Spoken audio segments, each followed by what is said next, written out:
দেখছেন নি 2-3 মাস পরে ছুটি থেকে বাড়িতে আইছি ওমা বাড়িতে আইনে পরে আরে বউ সকালবেলা উড়ে দি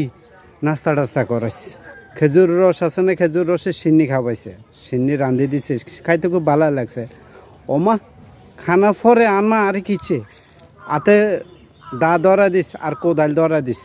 ক খন্তা খেতে আছে কাশিও খেতে আছে কই এনে যা জমি কাজ করে দে মরিচ গাছগুন সাফ করে দে অন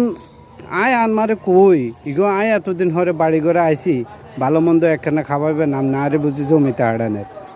মা কিয়া কইছেন নি মা কয় গৃহস্থর কাম করলে কোনো শরম নাই যা কাম কিনা কানা করে দে ফসল কিনা কানা সাফ করে দে মরিচ গাছগুন সাফ করে দে তো আমি এর আগের বার শীতের শুরুতে মরিচ গাছ আনি লাগা দিছি মরিচ গাছ বেগুন গাছগুলো লাগা দিছি বেগুনও ধরছে বড় বড় বুঝিনি মা কয় এখানে সাফ করে দিস তাই মানে কি পুরুষ মানুষ কোথাও শান্তি নেই বাড়িতে আইলেও কাম করার লাগে শহরে গেলে তো অন্যের কাম করতেও হয় কারণ চাকরি না করলে তো অন্যের কাম না করলে তো বেতন দিবে না বাধ্যই করতেছে